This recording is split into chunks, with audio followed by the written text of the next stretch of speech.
Hi, my name is Lear deBessonet, and this is my first time in Moscow. I'm a director, I'm based in New York, and I came here to see the Russian Case Festival as part of the Golden Mask. We've seen 7 shows thus far. We will be seeing 12 total, and it has been, amidst the haze of our jet lag and our, confusion about the weather and all other things, it has been a very thrilling 4 days, I guess, so far. One of the reasons that I wanted to come in advance was to see the work of Krymov. I had heard from a number of colleagues who know my work that I would particularly love his work. That was entirely true. We saw Tarara Boom de Boom. Boom de Boom, yes. Yeah, some people call it Tarara Boombia, Tarara Boom de Boom. Boom de Boom. Whatever. We saw it, and this is,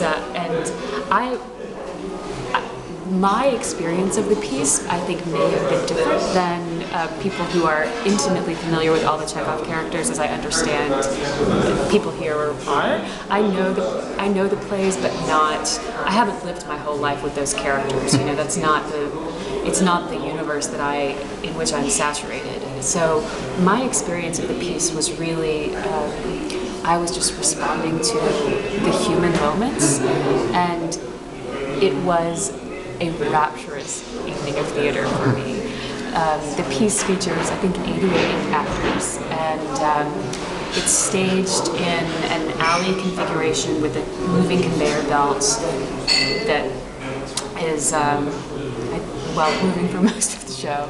And there's apparently some really elaborate backstage orchestration to allow actors to make a 45-second, cross and re-entry through the space. But it was a theater of images at its most human and emotionally grounded.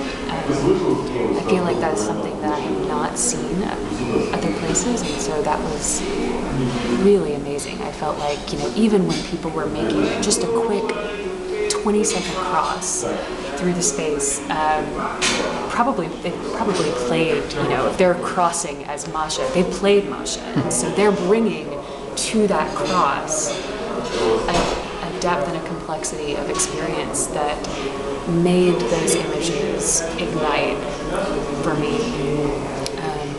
And there was a marching band. I mean, there are just things that Actors Equity would never, ever, ever, ever allow, and that's part of why it was so thrilling.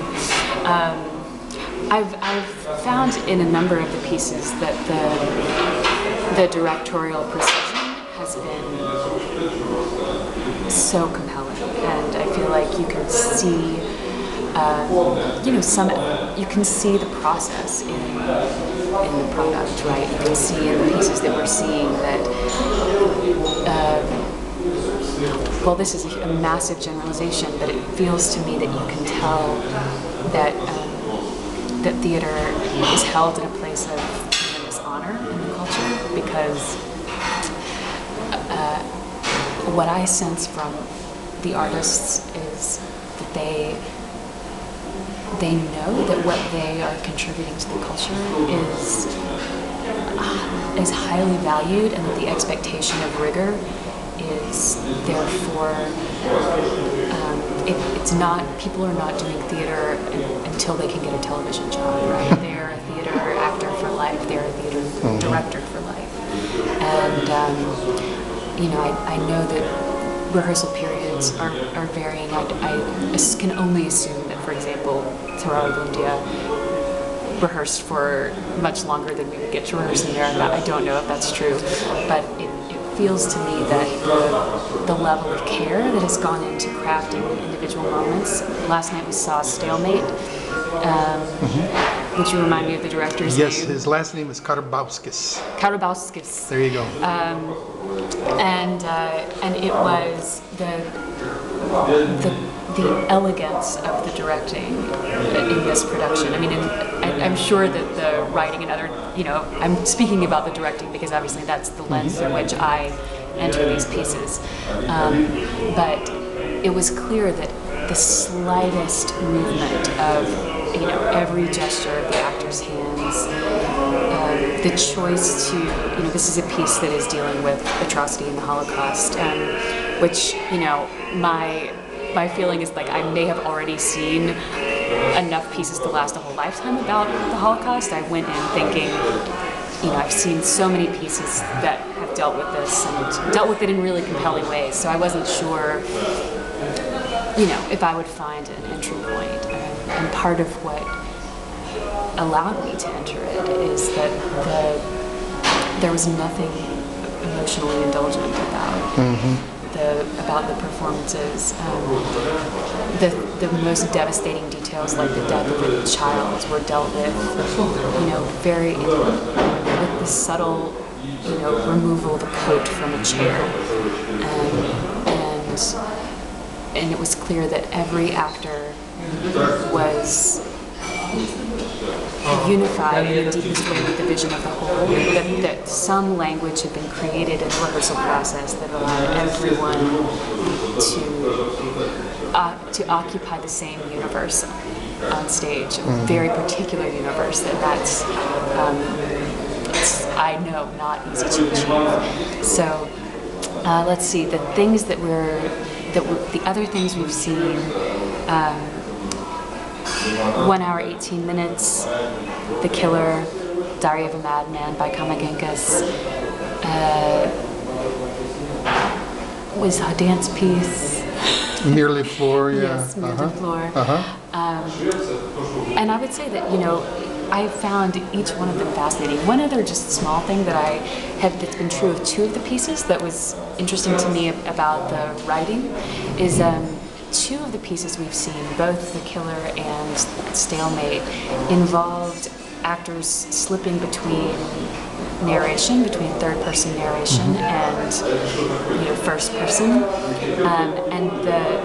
again, it's a matter of the precision of the acting style. It's something that really has interested me and is not something that, it's not a familiar trope that in American theater or the theater that I see. I can think of like a couple of isolated incidents where I've seen that sort of thing, like Moises Kaufman does that sometimes in his pieces, like the Laramie Project does that. But it's something, it's interesting, you know, when we had only seen it in one piece, I thought it was particular to that piece, and then we saw it in a second, so I wonder whether that is a trend that's happening in playwriting right now. What's interesting about that is it allows for both this incredibly rich psychological realism and, you know, a distance that, you know, blocks over sentimentality, I guess, and also allows a narrative momentum. And actually, this is a really important thing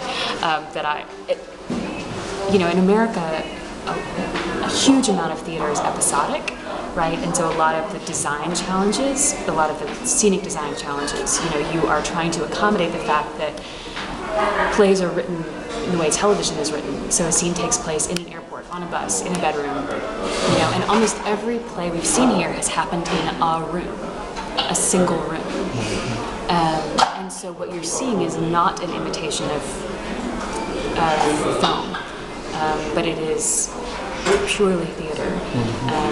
It's something that I know my set designer would really love. I think he's quite tortured by constantly having to, you know, put things on turntables and rolling